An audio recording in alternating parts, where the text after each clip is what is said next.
Oh, we got started too soon. Oh my gosh, Taurus, is this a message for you? Welcome to your love reading for the week of August 3rd through the 10th. Let's get started. I'm going to pull 3 from the Salvador Dali deck, get a couple cards to clarify, go into the astrology, and leave you with a message from the Sacred Symbols Oracle. So maybe you guys are figuring out that you started something a little bit too hasty. You got into something too deep, too quickly. And that's okay, because when we want what we want, we need to go after it. It's what we're here for. We are on Earth School for a reason. We have the 8 of Swords. So some decisions have been made. This is a decision month in the decision year because it's the 8th month in 2024 in 8 years. So you might decide in this month, in this week, maybe even on the 8th of August, that something that you wanted, you no longer want. Something that you totally ran away with. You got a little too crazy with the lover.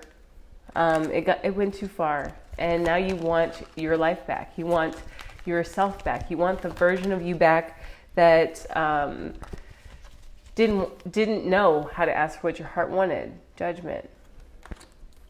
You had an awakening, perhaps, in the last month or so, or maybe just a couple days ago with Mercury in shadow, and you got some time to rethink things, to revamp things. So let's see what the angels have to say about how to get it out of the mud, because when we're able to know where we are, that allows for us to move out of that place. It's sort of like if you lose signal on your phone and you're lost, and then you get into a space where your phone can connect to a cell tower and you have that reception again.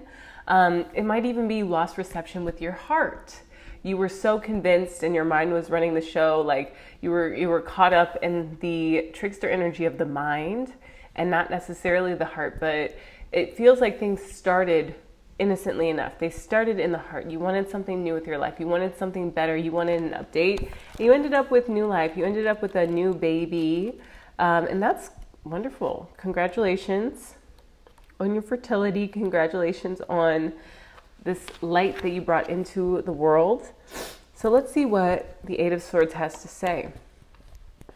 Practical advice. Werner Springer said, "There are thoughts you cannot comprehend unless you change your life, but the opposite is also true. There are changes in your life that cannot be realized unless you comprehend your thoughts." So you are thinking a lot and you might be trapped in an illusion or perceive that you're trapped. So I'm going to get more into the cards message because the Dali deck is just so good.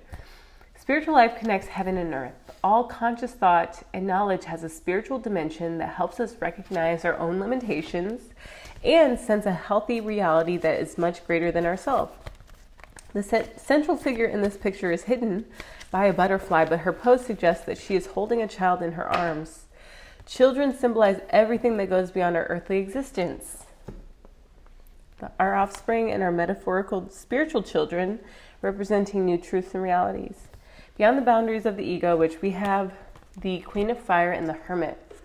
This feels very pertinent. So don't get gridlocked in whatever you're thinking about, because just know that it's also a reflection of where you are, and maybe you're bridging that connection of where you are with where you would like to be. The Lover's card doesn't just mean a romance. It means getting closer to what it is that we love. And I feel, okay, we're going to continue with this one first. Beyond the boundaries of ego lies eternal life, which is represented by the heavenly city above the figure. In this instance, eternity is but another term for purposefully lived uniqueness. That's cool.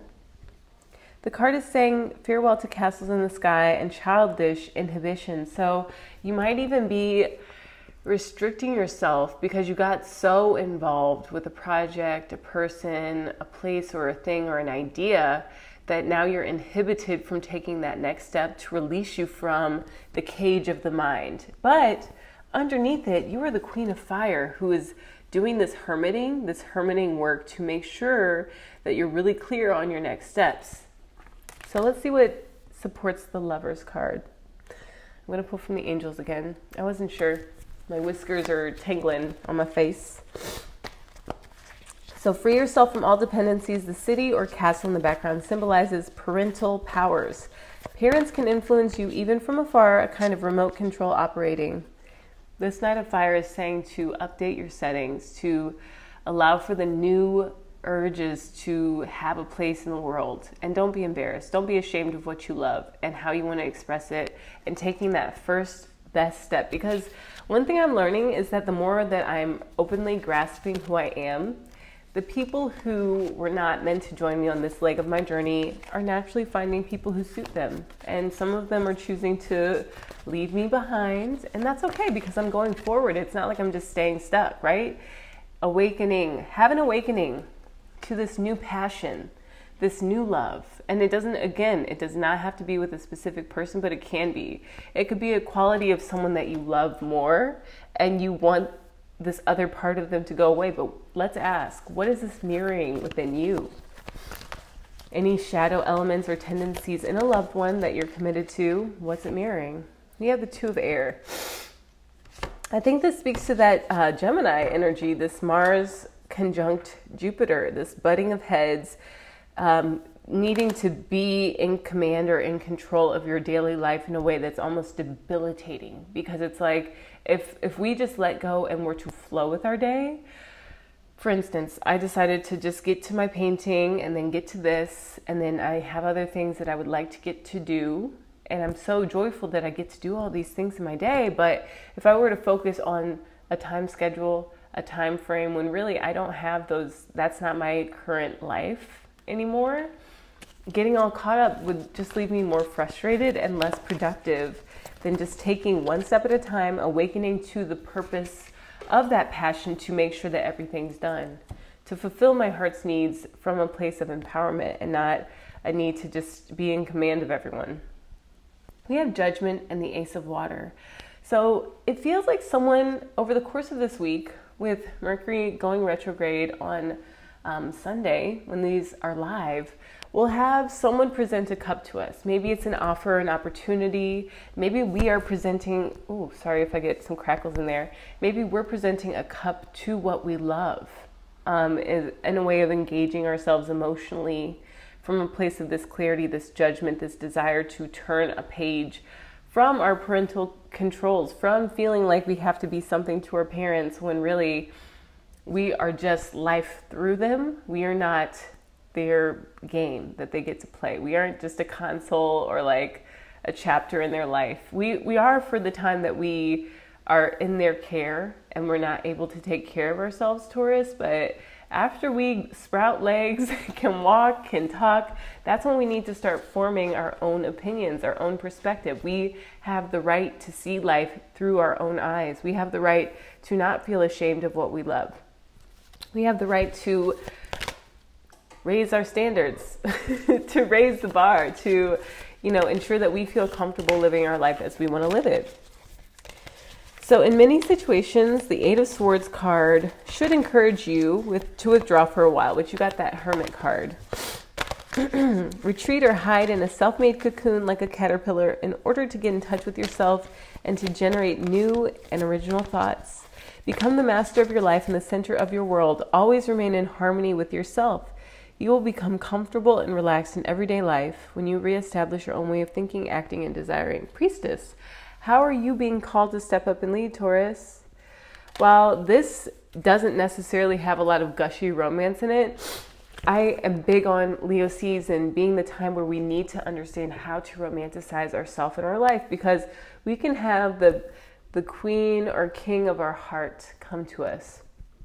And we can also sabotage that by falling out of love with our life, by falling out of love with ourselves, by becoming our mothers, by becoming our fathers, by becoming people who were meant to just show us the way, but we confuse that finger pointing to the moon with the moon. So we confuse reality with what has been sold to us, what's been told to us, what has informed our unconscious.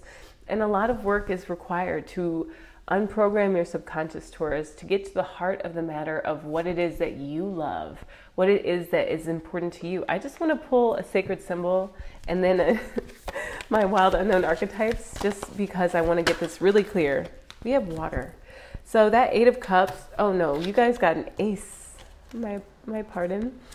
Ace of Water. This water is going to be a very meaningful engagement because on the Judgment card we have Pisces. And for you, Taurus, I believe that that is your 11th house. So someone from your community might offer you a role. They might offer you help. They might offer you a shoulder to cry on. Take that, because it's going to come up likely on Saturn day of next week. So that'll be on the 10th, if not before. But it's going to be someone who they're able to get you. And let's see, when does the moon, I went really far into the future to see when the Mars retrograde ends. It ends February 24th of 2025 at 17 degrees Cancer. So over the course of this week, we will have the moon get to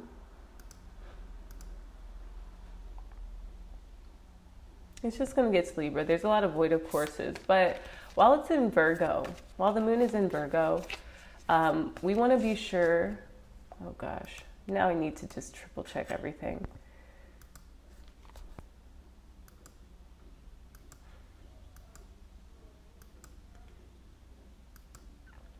Yeah.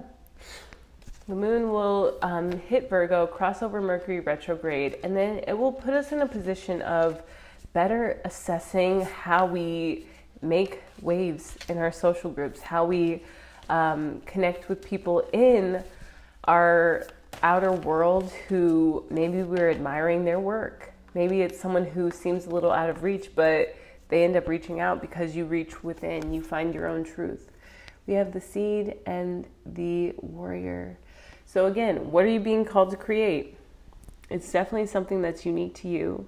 It's definitely something that will help you to transmute this death energy, this energy of death, and to be a warrior of color. Have a happy week, Taurus. Aloha.